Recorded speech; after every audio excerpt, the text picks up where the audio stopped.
We welcome you all for this Anderson Hall morning worship. Let us begin this worship by singing the hymn As It Is Screened.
Good morning. I greet you all in the mighty name of Lord and Savior Jesus Christ. Today I would like to share a brief message. The title of the message is How Do We See Jesus? How do we perceive Jesus? I would like to read a passage from Luke, the book of Luke, chapter 19 verse 3 and chapter 23 verse 8. A man was there by name of Zacchaeus. He was a chief tax collector and was wealthy. He wanted to see Jesus, who he was. In chapter 23:8, we see another verse. Here we have the Herod. It's written like this. Now when Herod saw Jesus, he was exceedingly glad, for he had desired for a long time to see him, because he had heard many things about him, and he hoped to see some miracle done by him. Two different persons, two different personalities, two different attitudes, two different positions, two different environment. One is public, another is in palace, but they had the same wish. What was it? To see Jesus. But the motives, the reasons behind seeing Jesus was totally different. And again, after seeing Jesus, the outcomes, what happened in their lives, that was also totally different. I would like to share 5 thoughts from this passage. The first one, from the life of Zacchaeus, he had the humbleness to go to Jesus. He was searching for Jesus. He had that longing in his heart that one day I want to see Jesus. One day somehow I should see him. One day somehow I should invite him to my house. But what happened in the case of Herod? Herod, in fact, he made Jesus to come to his courtyard. He didn't have that heart to go to Jesus where he is.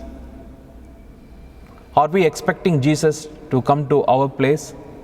Or do we have the heart to seek him, to go, to make some extra efforts to meet with him?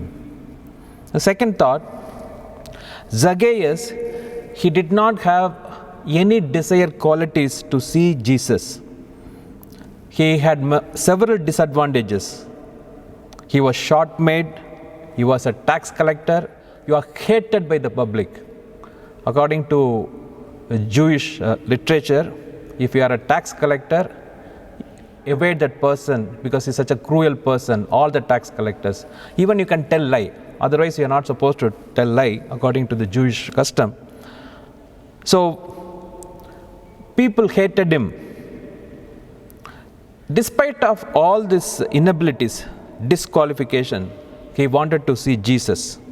But Herod, he was the governor. He had his richness, royal life, wealth.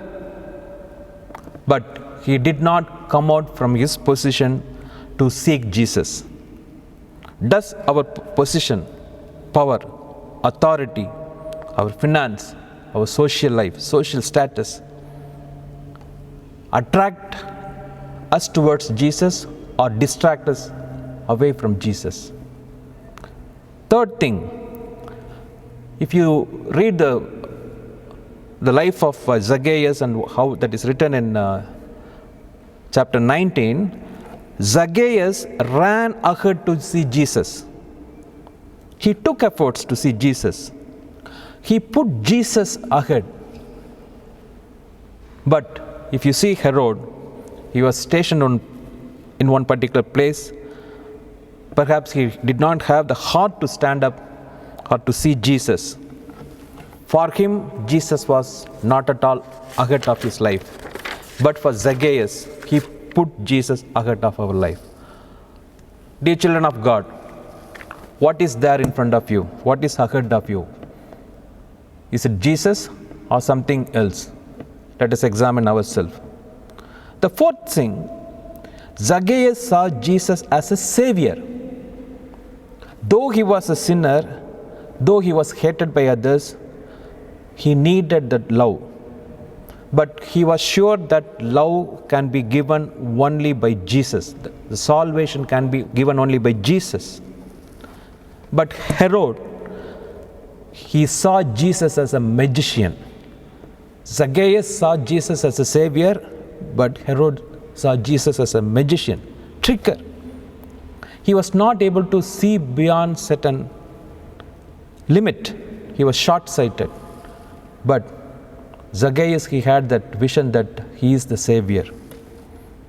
If you see the outcomes, my fifth thought, Zacchaeus received salvation in his life. In verse 19 it is written, chapter 9, 19, today salvation has come to his house. But for Herod, he missed out a great opportunity. You and me did not have the opportunity to meet like Herod, but though the opportunity was given to him, he missed out. The greatest thing is salvation. If you have a balance, if you put anything and everything in this world, and then you put the salvation, nothing can match the salvation.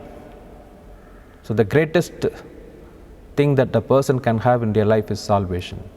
Zacchaeus had it by seeing Jesus. Though Herod saw Jesus, he missed out that opportunity. Let's pray. Our Heavenly Father, thank you, God, for this beautiful day that you have given to us. Lord, we pray for this great institution which was founded on your name. We strongly believe and profess that Christ is the center of Madras Christian College. Salvation we experience through you and in you. Thank you, God, for that element of concern that you have given to us to save us through the founders, through the missionaries. You founded this wonderful college on your name, O Lord. Zacchaeus, he had everything he could make it to see, contact Jesus. Nothing could stop him. This lesson teaches us a good example in our life today, O Lord. We need to have a personal encounter with you. We must get to know you as our personal Savior, because without you, without your name, there is no salvation for us, O Lord. The greatest thing one might get in our life is that salvation, O Lord. This is possible only through you, O Lord. Thank you for us teaching this lesson through Zacchaeus and as well as Herod, O Lord. Be with us throughout this day. Bless all our program. In Jesus' mighty name I pray. Amen.